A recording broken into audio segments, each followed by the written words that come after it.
പലതരം ചേരുവകൾ. നമുക്കിന്ന് ഓണം സ്പെഷ്യലായിട്ട് ക്യാരറ്റ് പായസം റെഡിയാക്കാം. ഇത് നല്ല ടേസ്റ്റ് ആട്ടോ. കൺസിസ്റ്റൻസി നിങ്ങൾക്ക് ഇത്രയും കട്ടി വേണ്ടാന്നുണ്ടെന്നുണ്ടെങ്കിൽ അതനുസരിച്ച് എടുത്താൽ മതി. ഞാനിപ്പോൾ ഇതിവിടെ തണുപ്പിച്ച് കഴിക്കാനും നല്ല ടേസ്റ്റ് ആട്ടോ. ഒന്ന് തണുപ്പിച്ച ശേഷം പുഡിംഗ് ഒക്കെ പോലെ കയ്യിൽ വെച്ച് കോരി കുടിക്കാനും നല്ല ടേസ്റ്റ് ഉണ്ട്. പായസം ഉണ്ടാക്കാനായിട്ട് തുടങ്ങാം. അതിനായിട്ട് ഞാനിവിടെ 1 ടേബിൾ സ്പൂൺ അരി കേട്ടോ, നമ്മുടെ ബിരിയാണിക്കോ നെയ്ച്ചോറിനൊക്കെ വെക്കണ സാധാ അരി. പച്ചരി ആയാലും കുഴപ്പമില്ല, നമ്മൾ ചോറ് വെക്കണ അരി ഉപയോഗിക്കരുത്.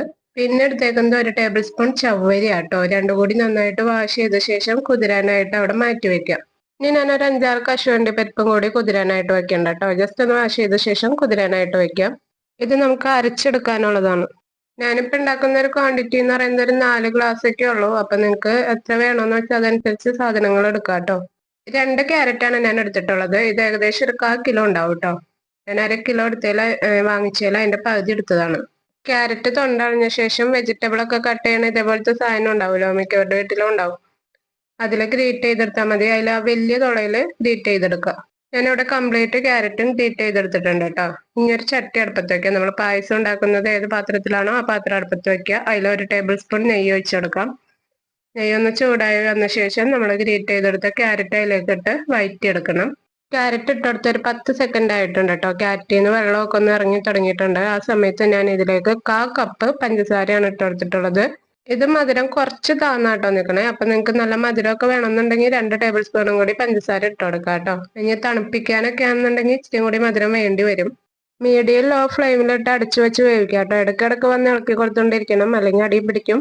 പഞ്ചസാരയും ക്യാരറ്റും കൂടി ഇങ്ങനെ ഇട്ട് വഴറ്റുമ്പോഴുള്ള ഗുണം എന്താന്ന് വെച്ചിട്ടുണ്ടെങ്കിൽ പഞ്ചസാര ഒന്ന് ക്യാരമലാവും. അപ്പൊ നല്ലൊരു ടേസ്റ്റ് ആണ്. ഇത് നമ്മൾ കുതിർത്താൻ വെച്ചിരുന്ന കശുവണ്ടി പരിപ്പ് ജസ്റ്റ് കുറച്ച് വെള്ളം ഒഴിച്ചൊന്ന് അടിച്ചെടുത്തതാണ്. അതിലേക്ക് ഈ ക്യാരറ്റ് വഴറ്റിയത് കുറച്ചും കൂടി ഇട്ട് നന്നായിട്ടൊന്ന് അരച്ചെടുക്കാം.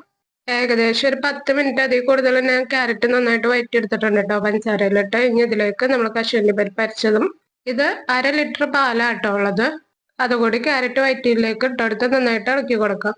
ഇനി കണ്ടിന്യൂസ് ആയിട്ട് ഇളക്കി കൊടുത്തോണ്ടിരിക്കണം കേട്ടോ, പാട പിടിക്കരുത്.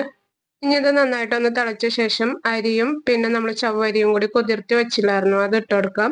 ഇനി ഒരു 5-6 മിനിറ്റ് ഈ അരിയും ചവ്വരിയും ഒക്കെ ഒന്ന് വേവണം. അതുവരെ നമുക്ക് ഇളക്കി കൊടുത്തോണ്ടിരിക്കണം. മീഡിയം ലോ ഫ്ലെയിമിലിട്ട് ഇളക്കി കൊടുത്തോണ്ടിരിക്കുക കേട്ടോ. പാല് നമ്മൾ ഇങ്ങനെ ഇട്ട് തിളപ്പിക്കുന്നത് നല്ലൊരു കാരാമൽ ടേസ്റ്റ് വരും. ഇതുവരെ ഈ വീഡിയോ കാണുന്ന ആരെങ്കിലും ഉണ്ടെന്നുണ്ടെങ്കിൽ ഈ ചാനൽ ഇഷ്ടപ്പെടാന്നുണ്ടെങ്കിൽ ഒരു ലൈക്ക് അടിച്ചേക്കാം കേട്ടോ. ഇപ്പൊ ഒരു 5-6 മിനിറ്റ് കഴിഞ്ഞിട്ടുണ്ട്. നമ്മുടെ സാബുദാന അരിയൊക്കെ നന്നായിട്ട് വെന്തിട്ടുണ്ട്. പായസം ഇവിടെ റെഡി ആയിട്ടുണ്ട്. ഈ സമയത്ത് ഞാൻ ഇതിലേക്ക് 1 ടീസ്പൂൺ ഏലക്കാപ്പൊടി ഇട്ടുകൊടുക്കുന്നുണ്ട് കേട്ടോ. ഇത് പഞ്ചസാര ചേർത്ത് പൊടിച്ചതാണ്.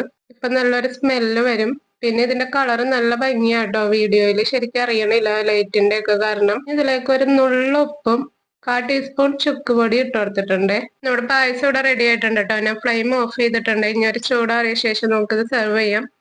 പിന്നെ നിങ്ങൾക്ക് പായസത്തിന്റെ കൺസിസ്റ്റൻസി ഇത്രയും കട്ടി ആവണ്ടെന്നുണ്ടെങ്കിൽ ഇച്ചിരി നേരത്തെ തന്നെ ഫ്ലെയിം ഓഫ് ചെയ്താൽ മതി. അല്ലാന്നുണ്ടെങ്കിൽ ഇച്ചിരി ചൂടുവെള്ളം തിളപ്പിച്ചിട്ട് അതിലേക്ക് ഒഴിച്ചാൽ മതി.